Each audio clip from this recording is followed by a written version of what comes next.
Assalamualaikum warahmatullahi wabarakatuh. Selamat pagi teman-teman. Alhamdulillah bertemu lagi dengan Ustadzah Diana di pembelajaran hari ini.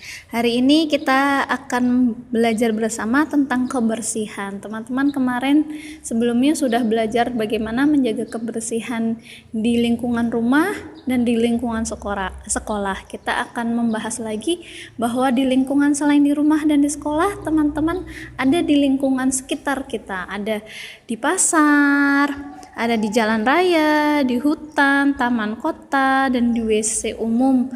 Tempat-tempat yang biasa kita kunjungi di luar rumah atau di luar dari sekolah. Agar menjaga kebersihan di tempat-tempat umum terjaga, maka kita harus saling bergotong royong, saling bekerja sama untuk menjaga kebersihan. Ketika lingkungan kita bersih, maka hidup kita atau lingkungan kita akan menjadi sehat dan membuat kita nyaman untuk tinggal di lingkungan tersebut. Manusia atau kita bisa hidup, hewan bisa hidup, dan tumbuhan pun bisa hidup. Kita bayangkan ketika kita ada di desa atau di hutan pegunungan, maka kita akan menjumpai banyak tumbuhan dan banyak hewan-hewan, dan di sana suasananya sangat nyaman dan sangat sejuk, membuat teman-teman hatinya merasa tenang. Tapi beda hal ketika kita ada di kota, maka kita akan jarang menjumpai tumbuhan maupun hewan, karena di sana atau di kota jarang ada tempat-tempat yang terlihat sangat sehat atau terlihat dengan lingkungan yang sehat, sehingga tumbuhan ataupun hewan jarang kita temukan di kota. Maka kita lebih sering melihat tumbuhan dan hewan ada di pegunungan karena lingkungannya terjaga dengan baik. Baik teman-teman, untuk menjaga lingkungan kita menjadi bersih dan nyaman dan sehat, kita salah satunya caranya adalah satu, kita tidak menebang pohon sembarangan.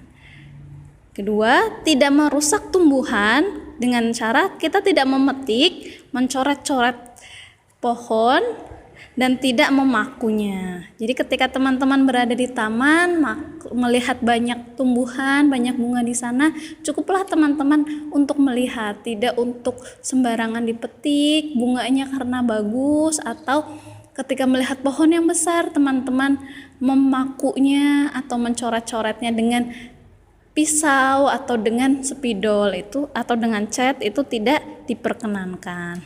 Setelah itu membuang sampah pada tempatnya. Ustadzah selalu mengingatkan, silahkan membuang sampah pada tempatnya, tidak membuang sampah di saluran air. Kenapa teman-teman tidak boleh membuang sampah di saluran air? Karena akan menyemari air, dan air seharusnya bersih, tidak ada sampah. Nah, apa akibatnya ketika kita tidak menjaga kebersihan lingkungan kita? Maka akan terjadi banjir teman-teman. Banjir dikarenakan banyak sampah yang menyumbat saluran air, sehingga air tidak bisa mengalir dan menggenang dan mengakibatkan banjir. Setelah itu adalah tanah longsor.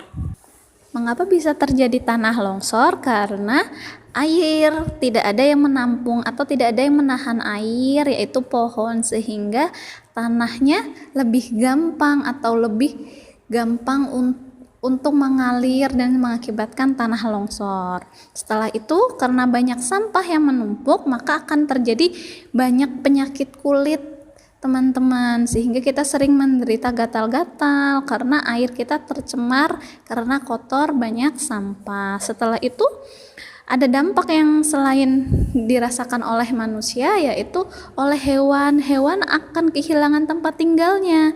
Karena kehilangan tempat tinggalnya, tidak ada perpohonan, tidak ada tempat untuk mereka berlindung, maka hewan lama-lama akan mati, dan kita akan sulit menjumpai hewan-hewan di sekitar kita.